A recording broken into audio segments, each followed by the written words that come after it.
내가 기뻐 웃을 때에 찬송 부르십니다. 아침 저녁을 드시던 어머니의 성경책 손빼 나누고 절마다 모습 본듯합니다. 믿는 자는 누구든지 영생함을 얻으리. 들려주신 귀한 말씀 이제 힘이 됩니다. 홀로 누워 괴로울 때 헤매다 지칠 때 부르시는 찬송소리 귀에 살아옵니다. 반석에서 샘물나고 왕노지에 뽑히니 예수님과 동행하며 두려울 것 없어라. 오류하고 겸손하며 올바른 거룩세계 어머니의 뜻받들어 보람있게 살리라. 풍파하는 세상에서 선한 싸움 싸우다 생명시에 흐르고 길이 함께 살리라. 아멘. 가정의 달입니다. 여러분의 가정에 주님의 은혜와 평강이 더욱 넘치는 귀한 5월이 되시길 예수님의 이름으로 축복합니다. 가정의 달인데 오늘날 우리들의 가정이 많은 위기를 받고 있습니다. 출산율이 굉장히 초조하죠. 요즘 젊은 세대들이 가정 자체를 꾸리기를 부담스러워하고 자녀들이 이렇게 많이 지금 없습니다. 젊은 세대들이 지금 많이 없어요. 출산율이 얼마나 지금 초조하는지 너무나 심각한 상황입니다. 표면적으로 자녀를 낳지 않는 이유는 경제적인 이유가 되겠죠. 한 명의 자녀를 기르기에도 너무나 많은 비용이 들고 또 많은 수고와 헌신이 따른다라는 그런 표면적인 이유로, 경제적인 이유로 자녀를 낳는 것을 꺼려하는데 실상은 저는 그 자녀를 낳지 않는 이유를 관계의 문제로 보고 싶습니다. 관계의 문제로. 애정보다 부모의 역할, 부모의 노릇, 사실 이런 부분이 굉장히 어려워진 시기가 되었다는 것이죠. 예전에는 자녀들이 부모의 권위에 순종하고 존중하는 이런 상황이었습니다. 그렇기 때문에 자녀들이 많아도 양육하는데 많은 어려움은 없었다고 생각이 돼요. 또한 자녀들 안에도 자녀들이 많았기 때문에 나름대로 형, 동생, 누나, 언니 이렇게 하면서 질서가 있었어요. 나름대로 교육이 됐었고 특별하게 어려움이 없었다라고 할 수 있겠습니다.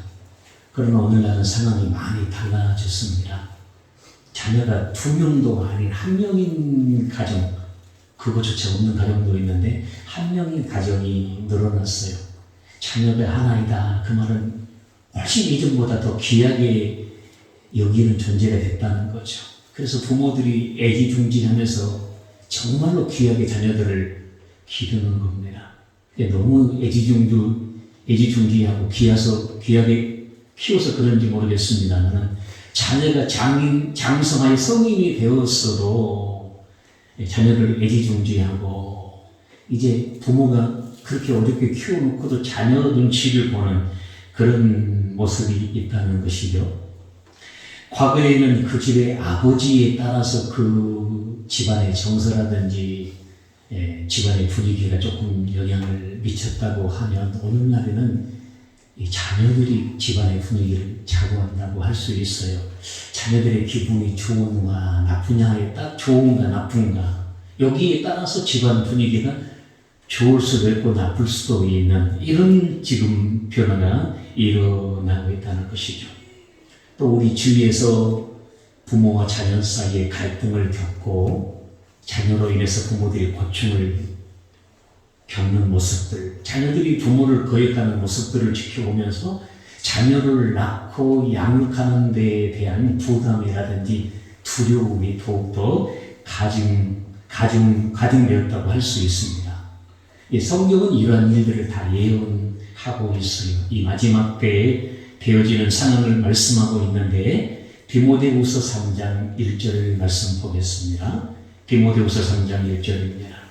디모 3장 1절 너는 이것을 알라 말세에 고통하는 때가 이르러 자, 무엇 때문에 고통을 합니까? 2절 같이 한번 읽어보실까요? 사람들이 자기를 사랑하며 돈을 사랑하며 자녀를 자랑하며 교만하며 비방하며 부모를 거역하며 감사하지 아니하며 거룩하지 아니하며 이 마지막 때의 상황이 그대로 예언되어 있는데 자기를 사랑하고 돈을 사랑하고 자랑하고 교만하고 비방하고 부모를 거역하며 감사하지 아니한다고 말씀하고 있습니다.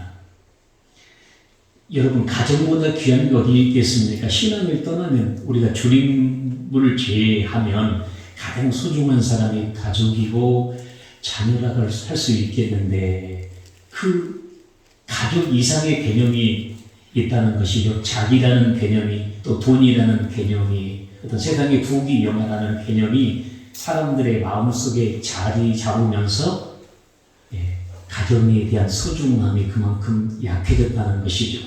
그것이 어떻게 나타납니까? 부모를 거역하고 감사하지 아니한다라고 얘기를 합니다. 한번 생각해 볼 필요가 있어요.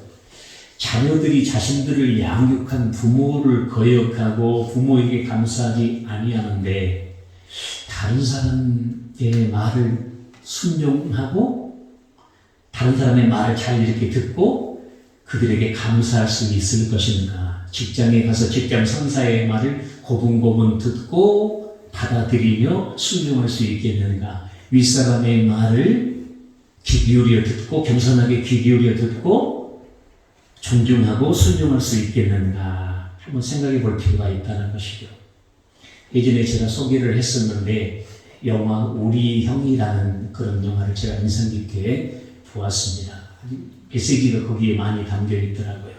형제예요, 형제. 형은 공부를 잘하고 동생은 상대적으로 공부보다는 이런 주목을 잘 쓰는 그런 스토리였습니다. 그러니까 동생으로 인해서 어머니가 집에 불려갈 일도 학교에 불려갈 일이 많았어요. 그날도 동생이 다른 학교에 어떤 마스와 싸움을 해가지고 이제 불려가는 겁니다.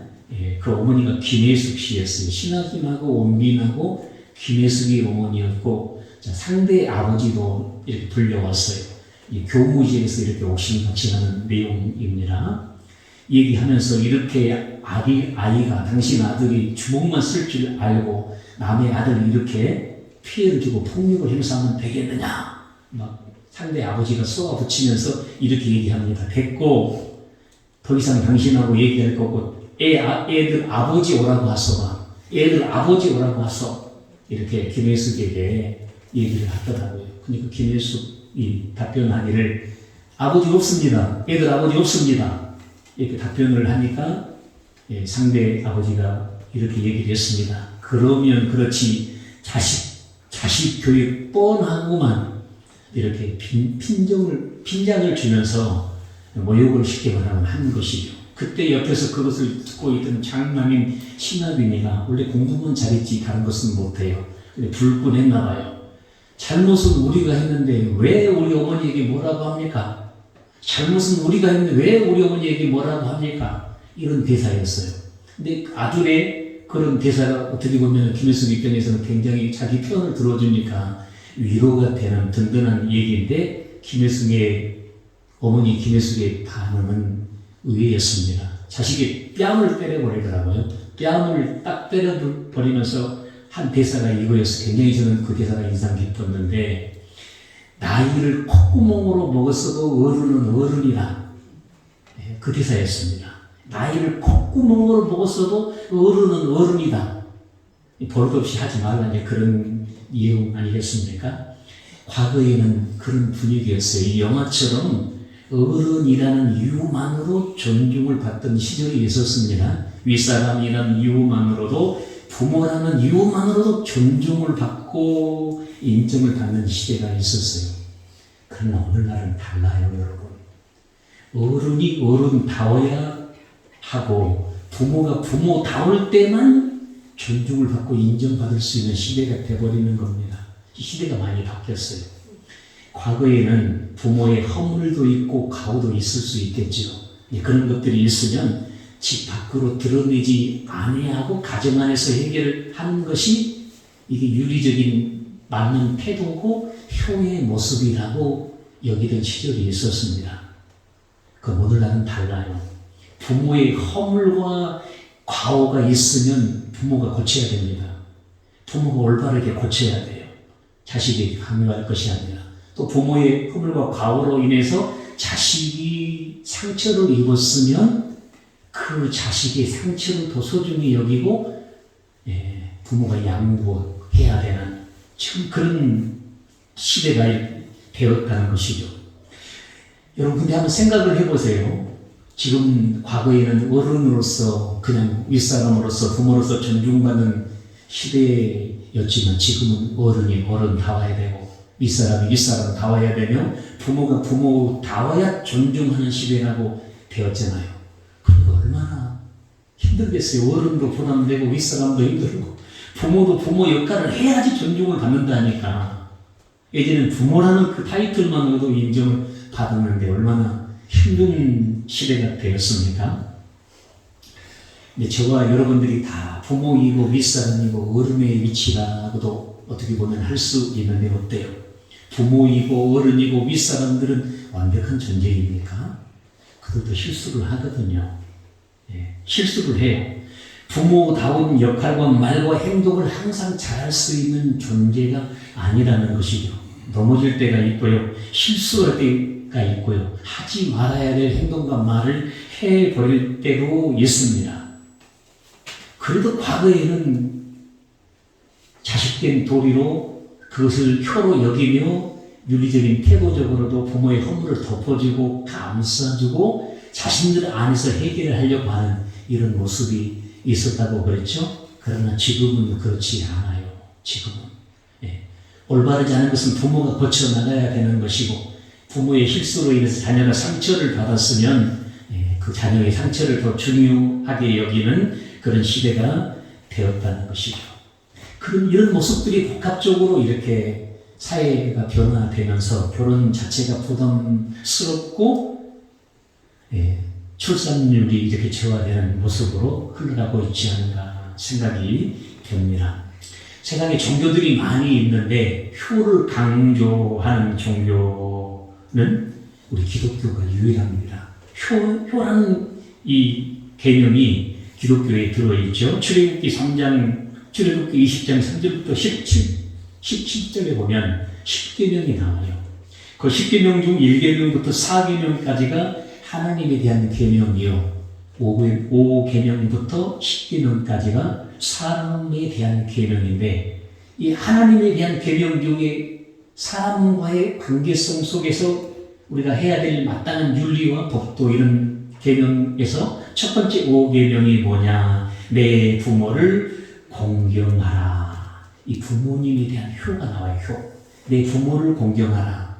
이게 사람과의 관계성 속에서 가장 첫 번째로 우선시해야 되고 가장 중요한 것이 부모님을 공경하는 것, 부모님에게 효를 행하는 것. 또한 어떤 종교에도 부모님들을 위한 절기가 없어요. 어버이 주일, 우리 기독교에만 있습니다. 부모님들의 은혜, 하나님께서 우리 부모님들을 통해서 주신 은혜가 너무 커요. 그 은혜를 감사하면서 하나님께 예배하는 것이죠. 자, 그렇다면 우리가 부모님을 왜 공경해야 되는지, 성경에서는 왜 부모를 공경하라, 효를 행하라 라고 말을 하고 있을까요? 첫 번째로 나에게 생명을 주신 존재, 이 땅에 내가 존재하게 된 근간이 바로 부모입니다. 부모. 하나님께서 부모를 통해서 육체를 주신 거예요. 육체가 다른 데서 온 것이 아니에요. 우리 부모를 통해서 육체가 왔어요. 저와 여러분의 육체 나이가 먹을수록 갈 거예요. 이 부모의 육체와 다 연관성이 있다는 것. 부모의 육체에서 우리 사람의 육체 하나님께서 주셨다는 것이죠. 현대 의술이 발달해가지고 배아를 복제하고 인간 복제한다는 말들이 나오긴 하는데, 그래도 이 육체를 줄 수 있는 그 어떤 과학도 어떤 기술력도 없는 거예요. 오직 부모를 통해서만 우리 육신을 갖게 하셨다는 것이죠. 그 말은 부모님이 안 계셨다면 우리 육체 자체가 없었다는 거예요. 존재 자체가 없었다는 것이죠. 누가복음 3장 23절로 한번 가보겠습니다. 의미 있는 얘기가 나와요. 나오면 한번 읽어주시겠어요? 누가복음 3장 23절. 누가복음 3장 23절 한번 읽어주세요.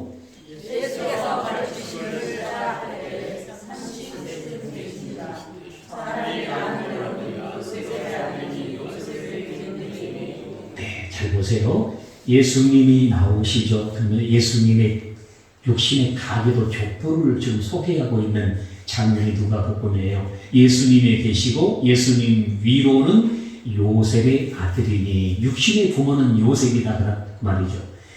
그럼 예수님의 육신의 부모인 육신의 아버지인 요셉의 부친은 또 누구냐? 헬리오. 이렇게 예수님의 족보를 얘기하고 있어요. 누가복음 3장을 한번 읽어보세요. 계속해서 얘기하고 있습니다. 그리고 그 아버지 육신의 족보를 계속 따라 올라가면 누가 나오느냐? 38절 한번 읽겠습니다.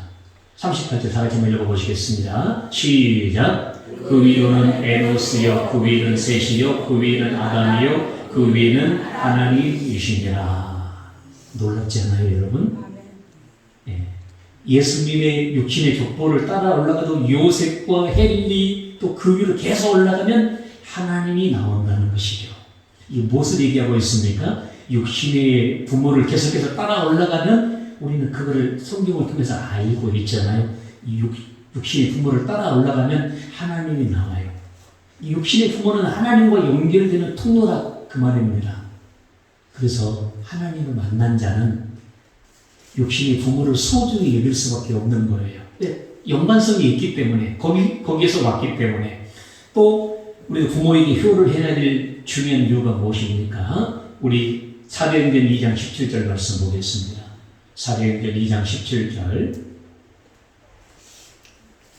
하나님이 말씀하시기를 날새에 내가 내 영을 모든 육체에 부어주리니.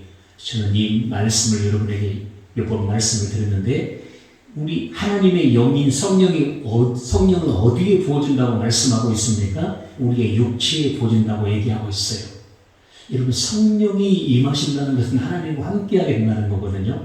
구원을 받는다는 것이고 영원한 생명을 얻는다는 거예요. 그럼 우리 육체가 없다면 하나님과 함께할 수도 없고 구원을 받을 수도 없고 영원한 삶을 얻을 수도 없다는 거예요. 그럼 육체가 있다는 건 얼마나 큰 축복입니까? 하나님이 그 육체 가운데 임하시고 성령이 임하시고 하나님과 함께하는 삶을 살게 되어지며 구원을 받는 것, 영원한 삶을 얻는 것, 이게 육체 안에서 육체가 있을 때 가능하다 그 말입니다. 여러분, 성경에 나오는 영물 중에 천사가 나오잖아요. 천사 좋잖아요. 어떤 분이 지난주에 얘기하니까 천사라는 어감이 좋아가지고 천사 이렇게 이름이라는 그런 이름을 넣으면 어떤가, 천사라는 이름이 참 좋은 것 같다 하던데, 너무 그분이 이렇게 천사라는 이름에 꽂혀가지고 막 사모하고 이렇게 존중하고 있었기 때문에 제가 다른 반문을 안 했는데, 성경에서 보면 천사보다도 더 귀한 존재가 있고 영광스러운 존재가 있으며 그 천사가 부러워하는 존재가 있는데, 그들이 누구냐? 예수 믿고 하나님의 생명으로 거듭난 자들인 줄로 믿습니다. 저와 여러분이에요. 여러분들이 천사보다 윗급이에요. 예수 믿는다고 그러면. 예수 그리스도를 영접하면 하나님의 자녀가 되는 것이거든요. 하나님의 생명이 있는 것이거든요. 천사는 영원히 섬기는 자예요. 우리가 부리는 자, 믿는 자를 섬기고 하나님의 자녀들을 섬기는 자예요. 여러분들을 섬기는 자이고, 여러분들은 하나님의 아들, 딸이라는 개념이라는 거죠. 이런 하나님의 아들, 딸이 어떻게 된다고? 육체가 있을 때 가능하다 그 말이죠. 그 육체에 성령을 부어주시니까요. 근데 천사가 왜 보러 가겠어요? 천사는 영적인 존재예요. 육체가 없어요. 그러니까 성령으로 거듭나고 싶어도, 성령으로 거듭나서 하나님의 생명으로 거듭나고 싶어도 안 된다는 거죠. 여러분, 부모님 주신 육체를 통해서 우리가 하나님을 보시고 하나님과 함께 할 수 있는 존재가 되었다는 것이죠. 때로는 우리에게 돈을 주는 사람도 있고, 명예를 주는 사람, 직장을 소개시켜주는 사람, 여러 유익을 주는 사람이 있을 수 있습니다. 근데 여러분에게 진짜 이 육체의 생명을 줄 수 있는 존재는 딱 하나밖에 없어요. 부모님밖에 없어요. 부모님만 주실 수 있는 거예요. 두 번째로 하나님께서 효에 대해서 분명한 약속을 해놓으셨어요. 오늘 본문 에베소서 6장 1절부터 3절 말씀을 한번 가보시겠는데요. 약속이 있는 첫 계명이라고 그랬어요. 하나님이 여러 성경의 말씀을 통해서 약속을 하고 계시는데, 축복의 약속을 하고 계시고 구원의 약속, 함께 하심에 대한 약속을 하고 계시는데, 이 효에 대해서 하나님이 약속하신 것이 있어요. 자녀들아 주 안에서 너희 부모에게 순종하라. 이것이 옳으니라. 2절. 내 아버지와 어머니를 공경하라. 이 어머니를 공경하고 순종하고 효도하는 것이 뭐라고 그러죠? 이것은 약속이 있는 첫 번째 계명이니 가장 첫 번째로 약속하신 계명이다 그 말이에요. 효를 행하는 자에게, 부모님에게 순종하는 자에게 약속이 있어요. 그냥 순종하면 그것으로 끝나는 것이 아니에요. 하나님께서 이런 효를 행하고 순종하는 자에게 약속하신 것이 뭡니까? 우리 3절 다 같이 한번 읽어보실까요? 내가 잘되고 땅에서 장수하리라. 첫 번째 잘되고, 두 번째 장수하리라. 그렇게 말씀하고 있습니다. 여기서 잘되고라는 표현은 육체적인 상태의 잘됨도 포함이 되고요. 이 원어적인 의미, 육체적인 상태로 잘됨, 그 다음에 경제적인 상태에서도 잘됨, 또 모든 상황과 환경적인 부분에서도 평안한 상태, 형통한 상태의 잘됨을 다 포함하고 있습니다. 여러분들이, 보통 사람들이 바라는 것이 잘 되길 원하고, 잘 풀리기를 원하고, 성공하기를 원하잖아요. 육체적으로도 문제가 없고, 경제적으로도 이렇게 부유하고, 또 환경적으로도 염려 근심 없이 평안한 그런 잘됨을 원해요. 근데 이 잘됨의 개념이 여기에 나와 있다는 거죠. 잘되고, 두 번째 오래 살기를 다 누구나 원하잖아요. 장수를 원하지 않은 사람이 없는 겁니다. 땅에서 장수하리라, 그렇게 말씀하고 있습니다. 부모님에게 효도하는 자에게 약속하신 것이 이 두 가지라는 것이죠. 어떤 사람들은 정말 고생해가지고 성공했는데 먹고 살만하니까 안타깝게 되는 그런 경우도 있을 수 있잖아요. 효도하는 자에게는 그런 염려가 없다는 거죠. 효도하는 자에게는. 주님이 분명히 그렇게 말씀을 하셨어요. 육체적인 상황 속에서도, 경제적인 상황 속에서도, 모든 환경적인 상황 속에서도 잘되고 형통의 복을 주시리라 약속을 하셨으며, 뿐만 아니라 그것을 누리기도 감사한데, 그것을 누리는데 오래도록 사는, 장수하는 이런 은혜도 하나님께서 주신 줄로 믿습니다. 여러분, 가정의 날, 특별히 부모님의 은혜, 하나님께서 부모님들을 통해서 주신 은혜를 다시 한번 깊게 생각하고 감사해야 할 때입니다. 하나님의 약속을 기억하시고 부모님께 효를 행하고 또 순종하고 기도를 많이 해드리고, 아직 믿지 않은 부모님들이 계시다면 또 주님께로 복음을 전해서 주님께로 인도하는 역할들을 잘 감당해서 하나님이 약속하신 잘되고 땅에서 장수하는 이 축복을 자손만대로 함께 누리는 우리 모든 식구들이 되시기를 예수님의 이름으로 축원합니다. 찬양하고